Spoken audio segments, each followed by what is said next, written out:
So guys, ngayong araw guys, magkakaroon tayo ng reactions na pinanood ko guys sa YouTube. So magre-react ako doon kay ate kung paano siya gumawa ng bamboo bed sa if you are living in nature. Yung mag-isa ka lang at ikaw yung gagawa. So ayan guys, samahan nyo ako panoorin at talagang mai-inspire kayo dito guys.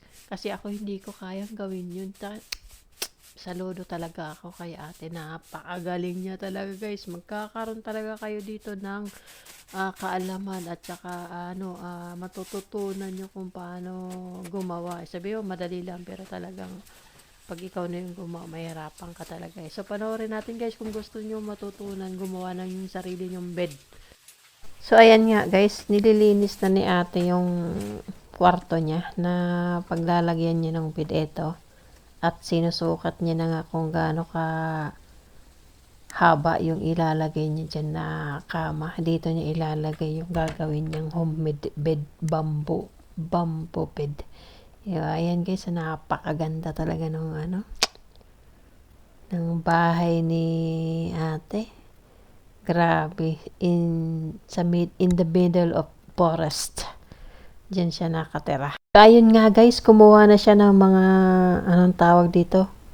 Patong ang tawag sa amin yan guys. Hindi ko alam kung anong tawag sa Tagalog yan. No? Yung malaking mga patong. Ganun. Kasi kawayan yung medyo manipis. Ito yung mga patong, yung malalaki talaga, yung matitibay guys. So, kinakat niya na guys yung malaking mga patong para yan sa guys, sa paa, sa stand. Yan yung ginagawa niya, sinusukat yan. Ang galing talaga ni ate guys. Bilib ako. Kasi ako hindi ko kayang gawin yung ganong ginagawa niya. Mag-isa lang siya guys. Sana all. May drone. May drone si ate kasi may kuha siya sa taas eh.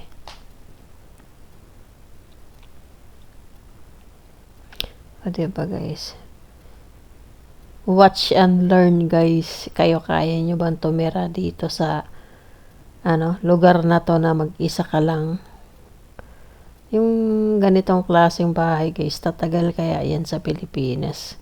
Tibay naman yan kasi patong. Kaso lang, siyempre, yung madali tayong bagyo, hindi ba? So, baka lipa rin yung bubong niya.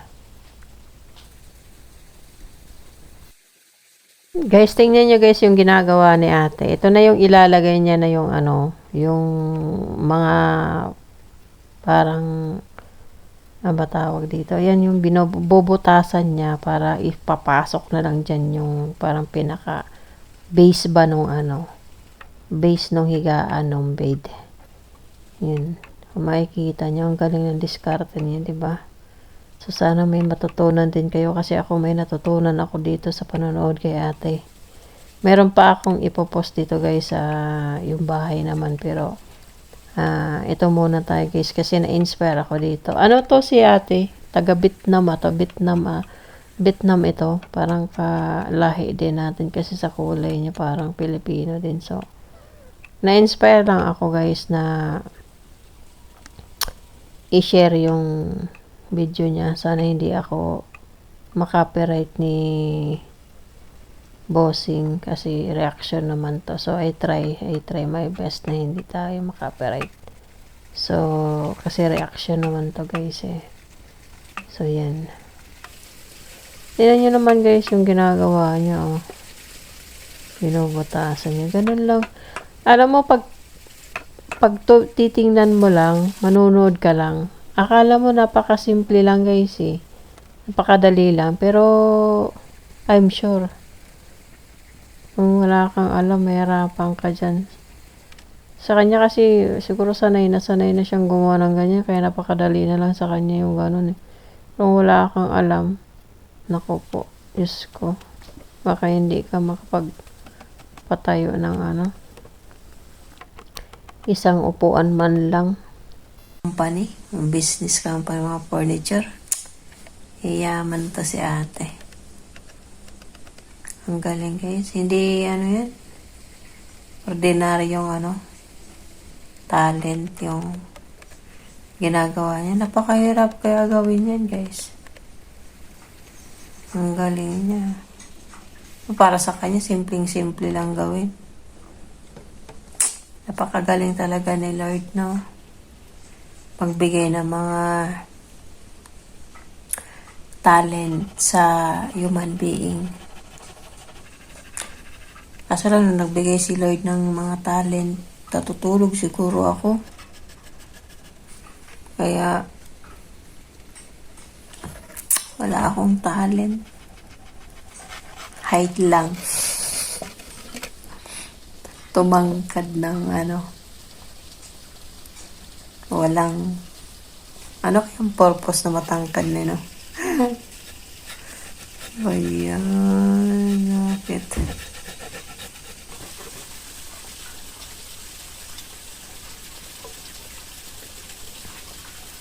Ang galing natin.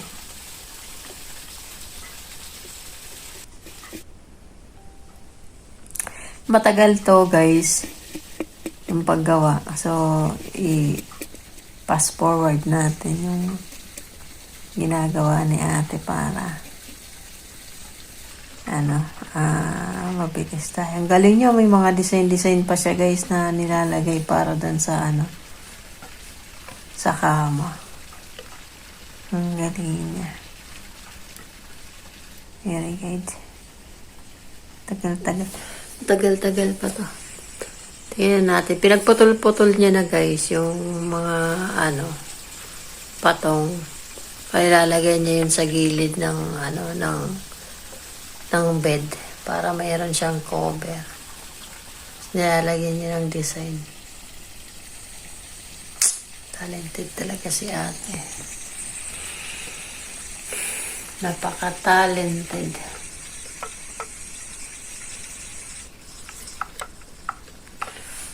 Masamang magselas. Minsan masyado akong masyado akong proud yung para ba natutuwa yung sa pag magaling kang sumayaw, magaling kang kumanta, tapos ito yung ganito yung lahat ng mga talent parang pinupuri ko sila parang kasi ang gagaling nila dahil alam ko na sa bawat mga artist at mga may talent na tao, alam ko na hindi yun madaling gawin. Sadya, may mga tao lang talaga na mabilis para sa kanila. Pero yung iba guys, pinaghihirapan nila yon. Nag-aaral talaga sila para matutunan yun. Yung iba naman, through experience, nasa sa nature living. So, hindi ko alam ito si ate kung kung paano niya nakuha ang skill niya na ganito.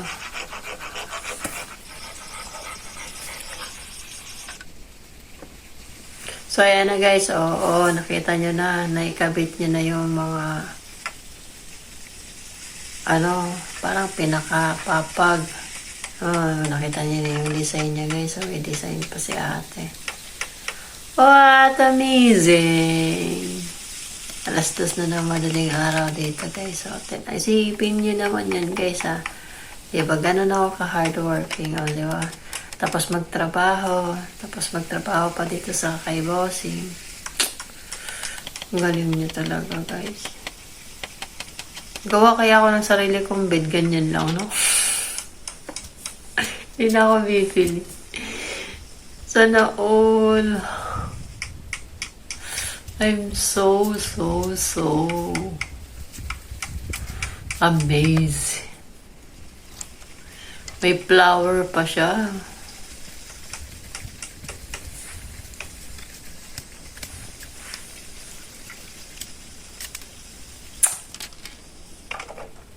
Very nice talaga. Ayun na. Lapit lang matapos yung bed niya, guys. Ano na lang ba kulang? May papag na. Meron na dito sa Ano, yung ikakabit niya guys, yung ano, yung parang pinaka-banig. Nga pala. Ang galing ng pagkagawa niya, ganjay. So, amazing. Nakita ko yun.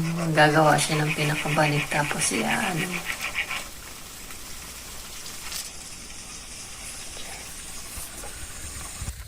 So, ayan na guys, yung bed niya, oh. Malapit ng matapos.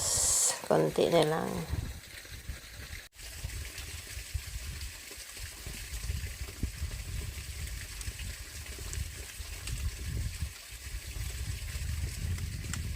So, ayan guys, sinisimulan niya na gawin yung pinaka-banig. Ano ba tawag dun? Ipapasil niya. Ang galing niya talaga na amazing talaga. Ang galing niya mag ganyan-ganyan, no.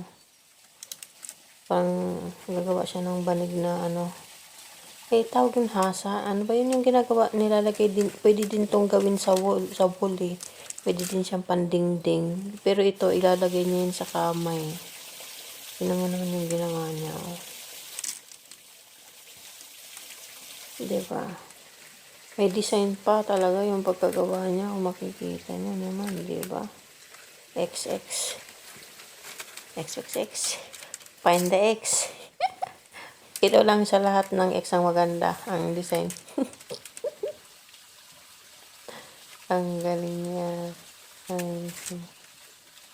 So, sana guys, napanood nyo hanggang dulo itong ginawa ni ate. So, thank you so much guys. So guys, kung nagustuhan nyo ang content na to guys, na patuloy tayong mag-react.